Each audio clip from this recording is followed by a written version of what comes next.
नमस्कार साथियों, unique politics पे आप सभी का स्वागत है। मैं उमेश झिलमिलिया और हमारे बीच में दक्षिण विधानसभा के अध्यक्ष हैं। मेरठ में दक्षिण विधानसभा है, उसके अध्यक्ष राम प्रकाश जी हैं और बीएसपी के कर्मठ नेता हैं। 2024 के चुनाव में लगातार अपनी विधानसभा को मजबूत बनाने में इनकी अहम भूमिका रही है, लेकिन परिणाम जो आए हैं उसको लेकर मैं चर्चा भी करूंगा इनसे। राम प्रकाश जी, आप बताइए कि मेरठ में किस तरह का माहौल रहा जिसकी वजह से जो बीएसपी है यहाँ कमज़ोर रही।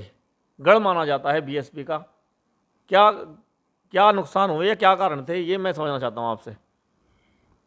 ऐसे बोल दो। पहले तो आपका स्वागत है और आपने हमें इस लायक समझा कि आप आज हमें आपसे मीडिया से रूबरू करा रहे हैं।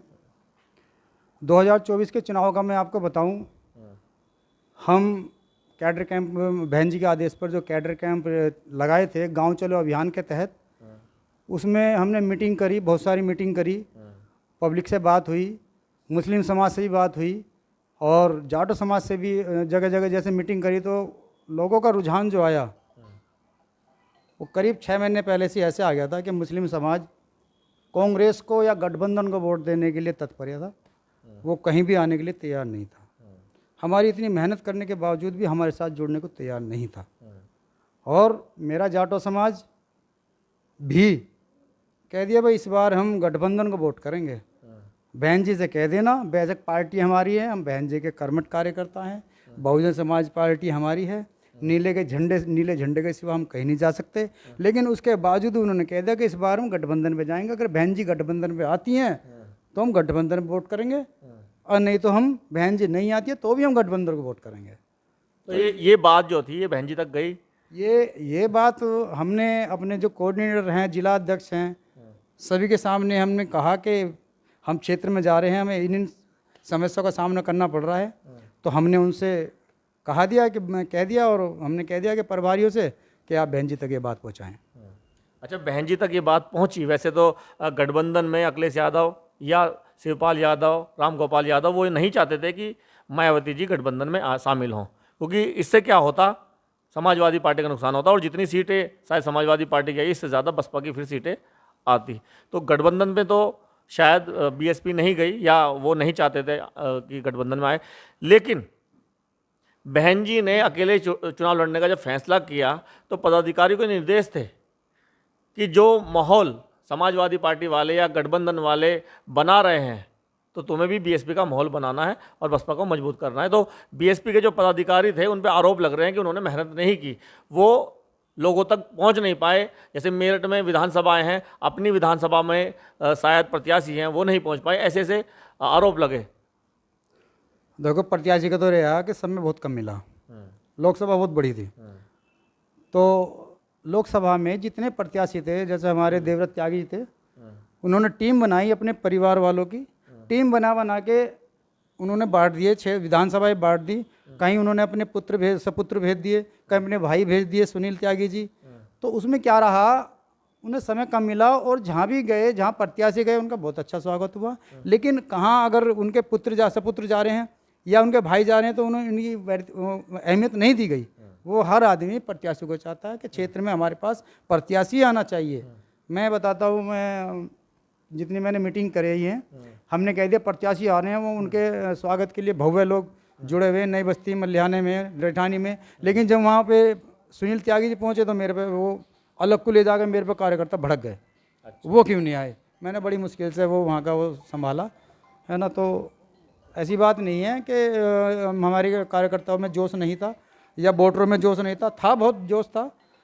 लेकिन कहीं ना कहीं आम जनता भी प्रत्याशी को चाहती है। और रही बात उसकी लेकिन जैसे आप समय की बात कर रहे हो, मुझे जहाँ तक की जानकारी है बीएसपी का टिकट सबसे पहले दिया गया था, बाद में समाजवादी पार्टी का हो या बीजेपी का हो, ये टिकट बाद में दिए गए। सबसे पहले बीएसपी बहुजन समाज पार्टी की तरफ से टिकट दिया गया।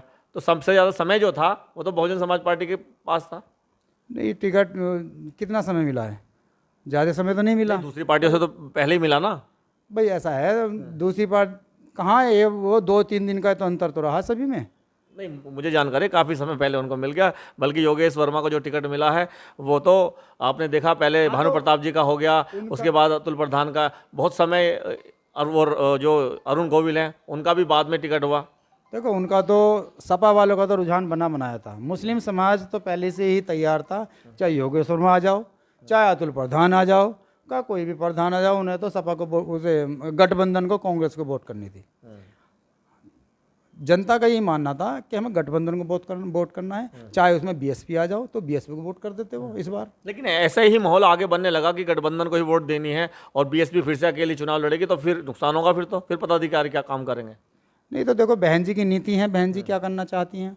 बहन जी अपने जो है बहुजन समाज को साथ लेके, उनके बहुजन समाज के जो हक और अधिकार हैं उनसे समझौता कभी नहीं करना चाहती, क्योंकि चाहे कांग्रेस रही हो, चाहे बीजेपी रही हो, वो कभी भी शोषित, वंचित और दलितों की हित की बात नहीं करते। अब तक जितना नुकसान इन्होंने करा है शायद किसी ने नहीं करा, क्योंकि सरकार कांग्रेस की रही है ज़्यादातर, अब बीजेपी की भी रह गई है।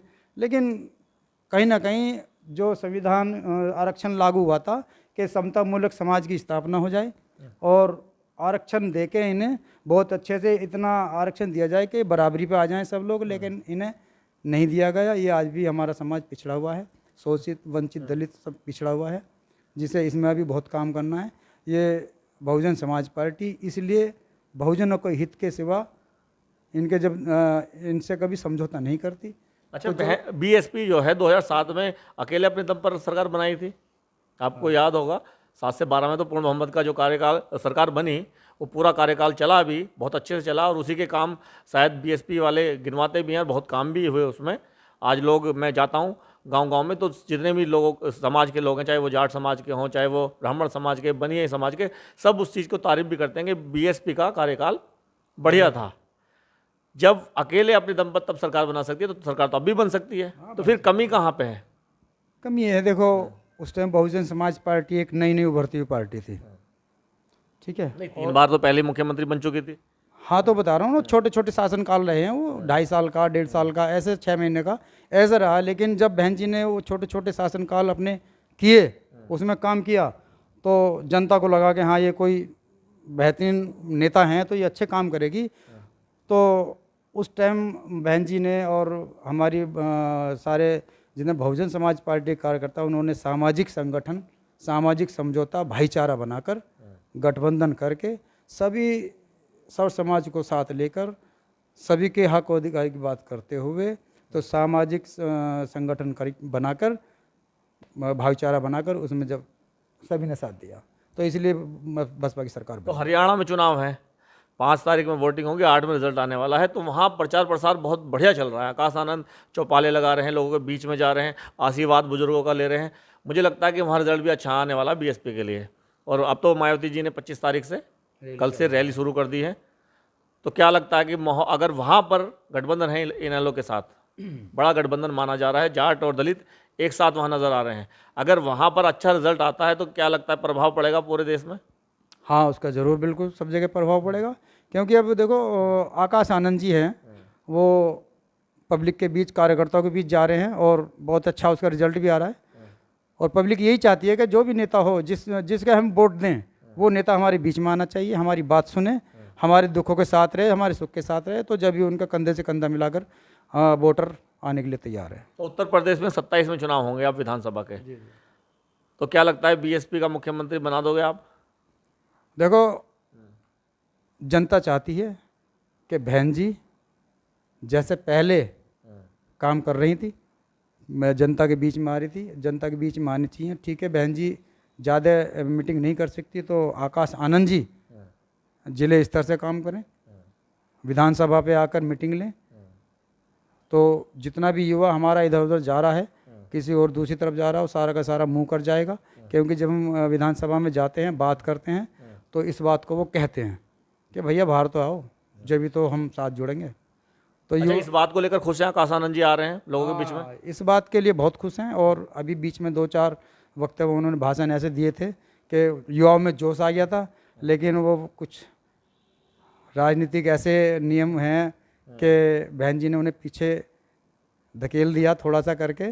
तो कोई बात नहीं, बहन जी के आदेश हैं। फिर बहन जी जनता की मांग पे तो वापस आए हैं वो, भाई लाखों लोगों ने कमेंट किए कि आकाश आनंद जी को वापस लाओ, हमें तो ऐसा ही नेता चाहिए था, तभी तो उनको वापस लाया गया।